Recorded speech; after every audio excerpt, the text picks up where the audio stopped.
Hello, everybody. Welcome back. Today, I want to talk about a game that I played in was way back in the 1990s, actually, and I was playing in the Northumbria Masters, which was run by Tim Wall.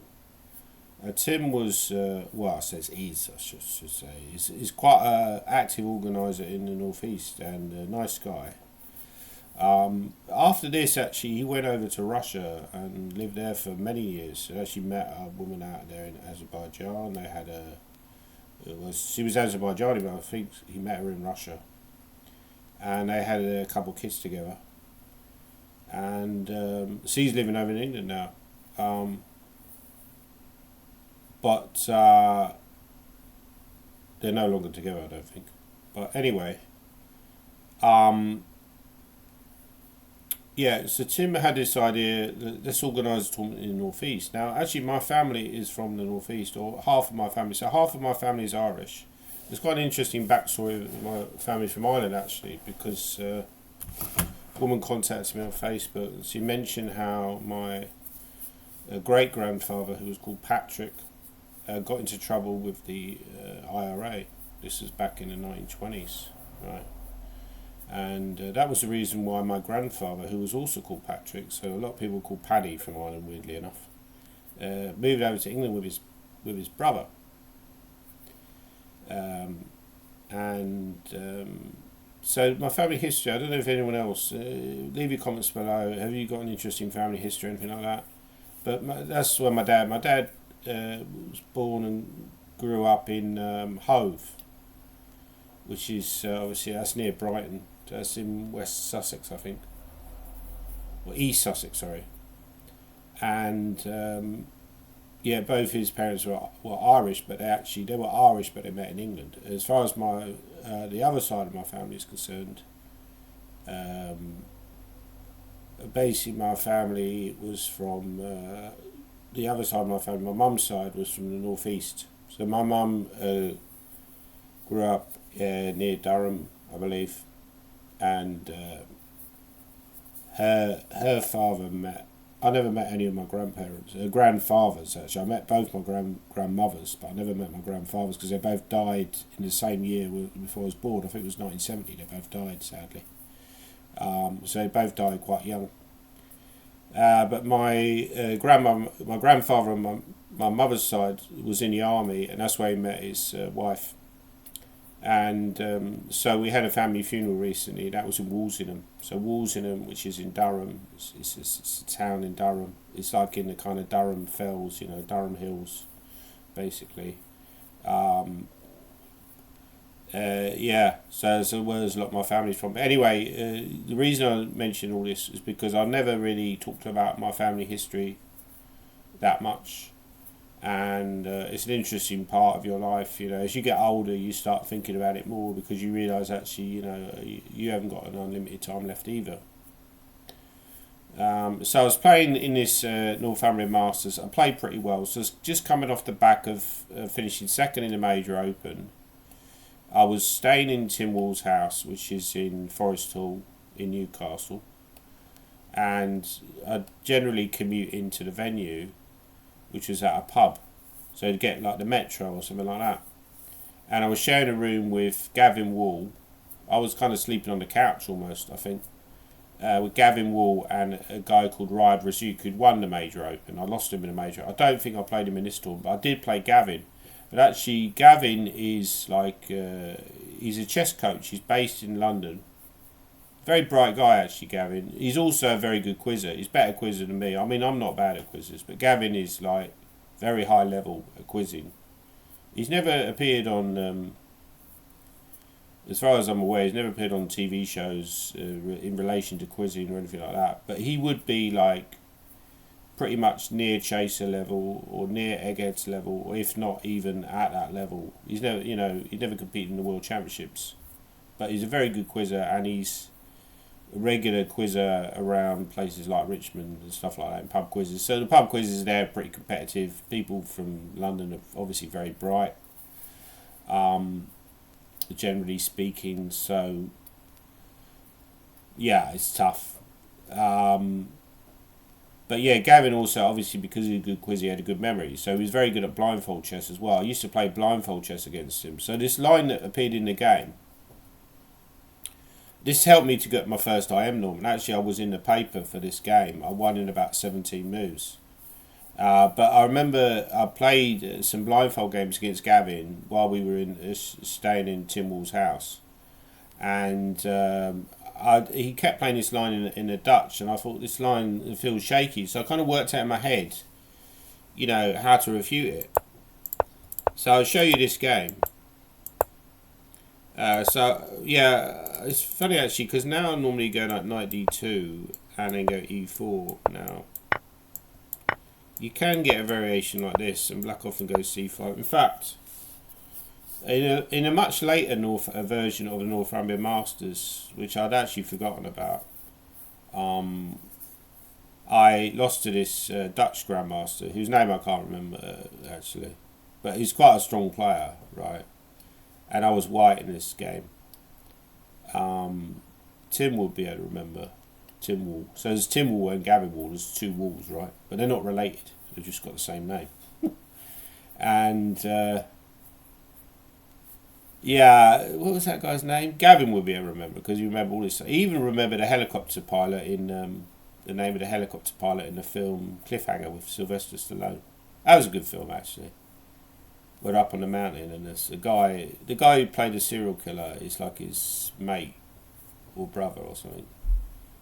He played the serial killer Henry in this film, Henry, Diary of a Serial, Portrait of a Serial Killer or something like that. And then there was, there was that guy from Third Rock from the Sun. What's his name? He played the baddie. He's a really, really good baddie actually in that film.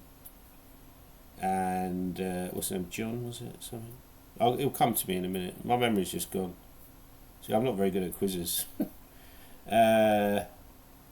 What's his name again? I mean, that's the easier one. A lot of people will know that one. So I'm going on off on a bit of a tangent, as you probably noticed. Cliffhanger, yeah. Watch that film. It's quite a good film. I think it was directed by... It wasn't by Sylvester Stallone himself, or maybe it was. Anyway, I'm going off on a tangent. But... yeah, he was in that film. That same guy who played a baddie in Cliffhanger. He was in that film, Terms of Endearment, I was watching the other day with Deborah Winger and Shirley MacLaine. And he played the bank manager called Sam Burns, funny enough. Same name as the golfer. Who Deborah Winger ends up having an affair with, because he's bored of a relationship with the guy from Arachnophobia. Anyway. So you can play like this as white. But in this game I went knight c3, and then Gavin went here and I went h4. So Gavin, in a lot of games, he would go knight h6, but maybe my h4 is kind of set up against knight h6. I remember he used to love this. I think we even had a game later where he may have beat me in this same variation. I've had some tough struggles against Gavin over years. We've generally had more decisive games than we've had draws. I beat him in the Major Open in 1996, actually. So similar period to this. And he's always been a pretty good player, like on the British scene. But his chess is like not very theoretically based. It's more like feel. He's got quite a high level of chess talent, I would say, but it's just like his theory is not that great. So already this feels a little bit shaky for black, because you played move h6. You started to get weaknesses around your king. So I went knight f3. Yeah, I would have anticipated a move maybe like knight f6. That seems more logical, right? But then maybe you have to be worried about knight e5. And then you're going to be forced to lose time with the knight. But maybe the knight can jump into g4 and hit the pawn. Maybe e4 becomes... yeah, stuff like this is possible.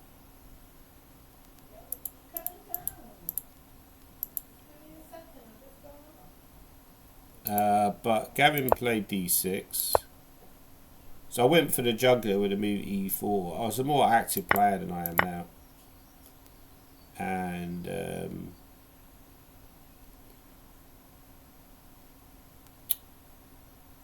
Black plays bishop g4 here, maybe? I can't actually remember the game. Maybe black played bishop g4, yeah. That looks logical, right? You pin in the knight.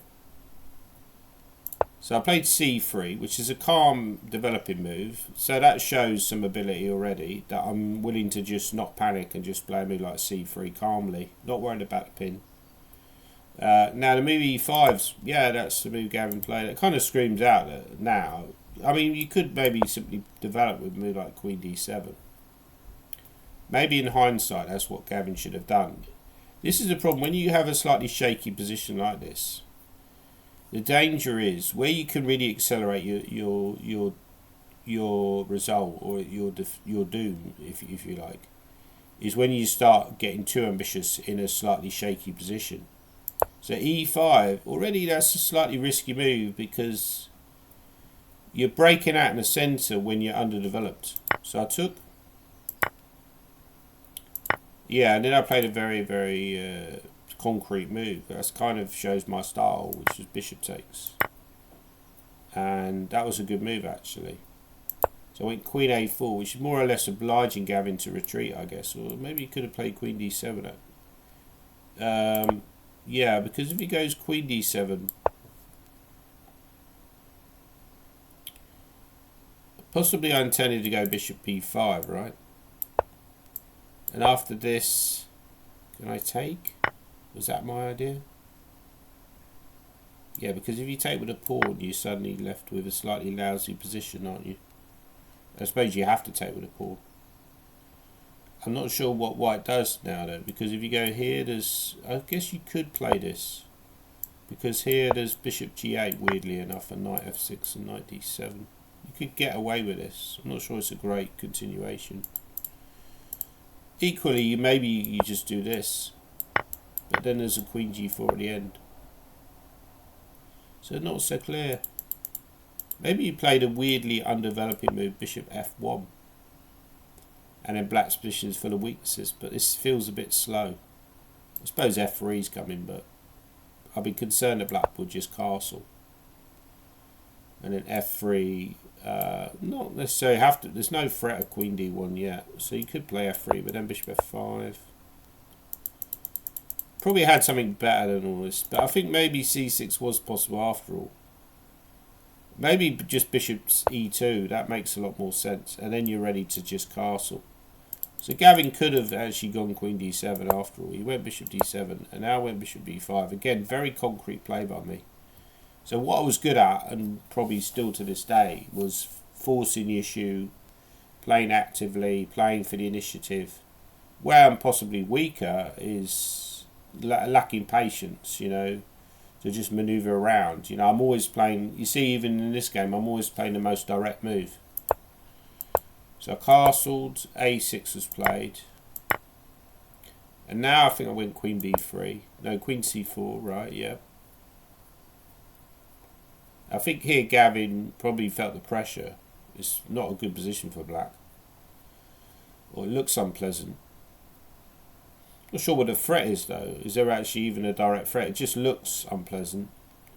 You can't castle queenside because you're obviously going to walk into something like this. So I think this is where, what I was saying earlier, when you're underdeveloped, is you got to be very careful about weakening pawn moves. I discovered that in a game in Hastings recently, where I started thrashing out in the centre when I was massively underdeveloped, and I paid a penalty. And here b5 looks possibly even the losing move. So I went, yeah, knight d6, very direct. Again, just playing direct. And actually, I think this is where Gavin decided to resign the game. So I won the game so quickly and easily, you know. And if he goes king d8, I guess you could just go, well, there's probably lots of wins here. Like queen e4 is winning, for example, hitting the rook, threatening the check. There's also knight f7, which must be winning. So obviously the reason what Gavin had missed earlier was that if you take with a pawn, you have queen e4 and you hit the rook. So although Gavin is stronger than me at quizzing, I would say that I'm a stronger chess player than him. So probably this is maybe the point where I became stronger than him. And I started surging after this. I got the the IM title pretty quickly in 1997. I'm not sure if Gavin was already an IM himself by this point. Don't think he was from memory, but I'm not sure. The guy who won the tournament was a guy called Leon Pleister from. I got 7 out of 9. Leon Pleister got 7.5. So he won the tournament. He died a few years ago, sadly. But I remember I was kind of frustrated because I thought I got 7 out of 9 and I really wanted to win the tournament. But this guy who I'd never heard of before, foreign player, comes over and wins the tournament. I was like, fair play. But it was slightly frustrating because I felt like I played out my skin. I got an IM norm. So round 8 I played Charlie's Story with Black. I won that game. Charlie's a very strong player, another very strong player from the Northeast. I managed to win that game. And I basically that was some kind of close Sicilian. And in the last round I drew with John Shaw in a D4, D5, QGA. I was white in that game. So I needed to win that game to tie first. So I got my first IM norm there, I think. No, maybe not my first, actually. I think my first was at the 4NCL. But it was possibly my second. It was either my first or my second IM norm. And I got my final IM norm, I think, in a tournament in Wales. South Wales Open. Or something like that. Or Newport. And then I got the IM title in 1997.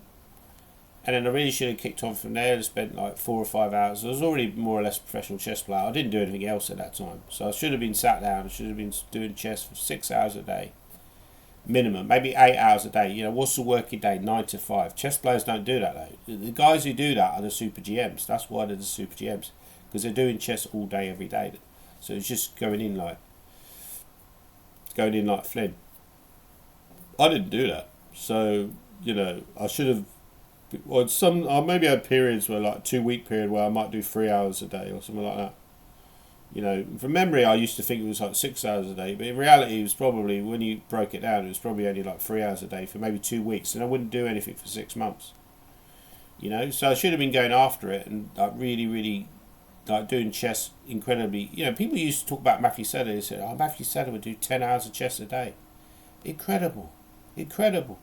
But in reality, that was his profession. So what else was he supposed to do?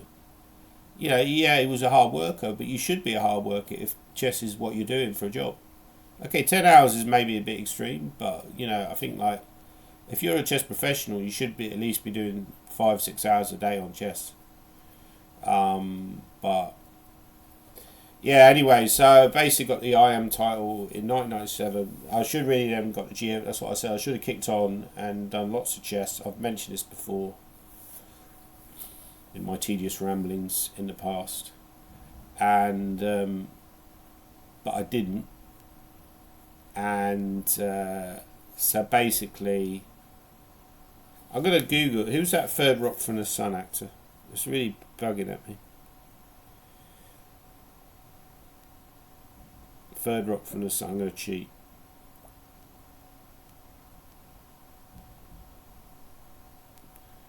Okay, it's some actors' names I always forget. John Lithgow. Yeah, I knew it was John something, but yeah, he plays a baddie, and I'm not sure what the name of the character he plays. But the idea is they're ripping off this airplane in this ridiculous sort of plot development where they're ripping off this airplane that's carrying these bonds or something like that, security bonds, and then it crashes over the Rockies, so they've got to recover these suitcases or something like that, something daft anyway. And then obviously so this is where Sylvester Stallone's character gets involved. But who directed Cliffhanger? That's another one that I think if my memory was trained a bit better, I would get that, because that's quite an easy one. Who directed the film Cliffhanger? It's one of these. It's not Rennie Harlin. It's one of these kind of. Maybe it's something like Rennie Harlin. The film, right? It's something like that. Oh, it was Rennie Harlin. Oh, so I was right. So I at least got that one right. But here's another quiz question relating to film. I was watching the film Escape from New York last night. So it was made in 1981, but which year was it set? You might want to pause the video. I'll tell you the answer in a second. It was a very good film, actually. I was reading about it, and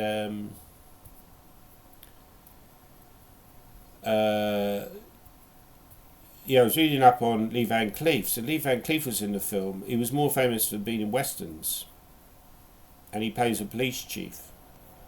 But he actually died in 1989 from heart disease. But they also said his secondary cause was possibly lung cancer, because he looked like a smoker. He looked like Mick Altao when he was older.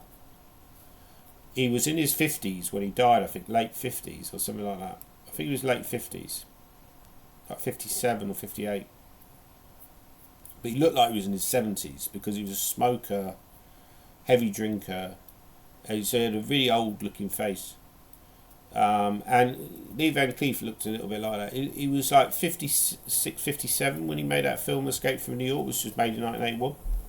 But he looked a lot older. He looked like he was like late 60s or like mid 60s at least.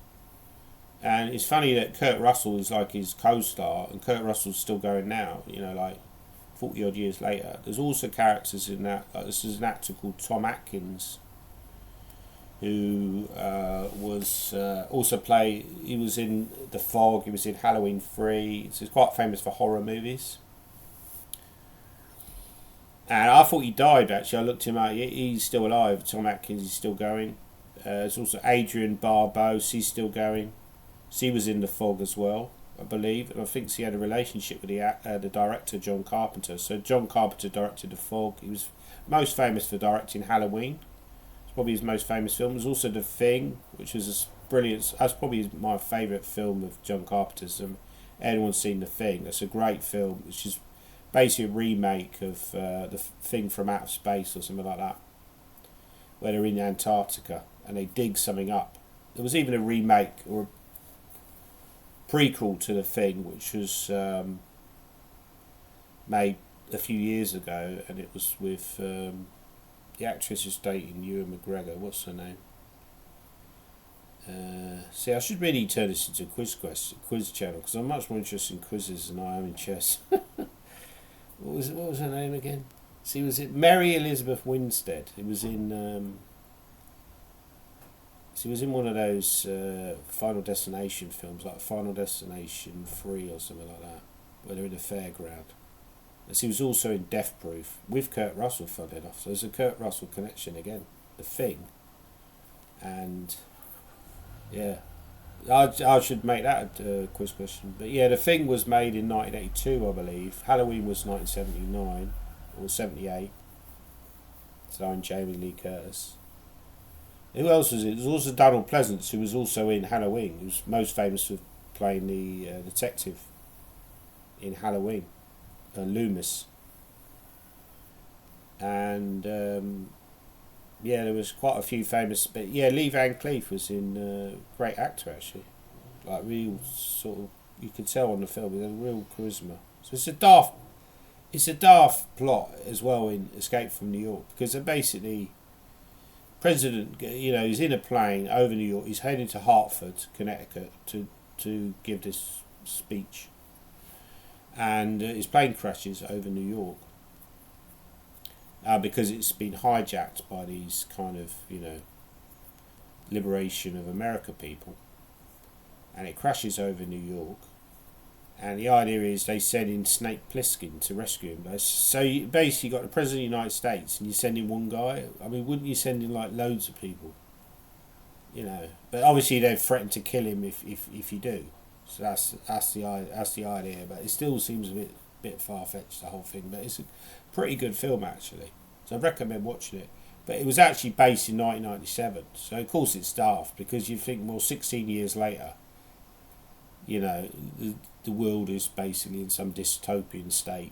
It doesn't make sense. Anyway, so that was my gaming as Gavin Wall, Quiz Genius. Thanks for watching. Please like and subscribe. And yeah, that's the video.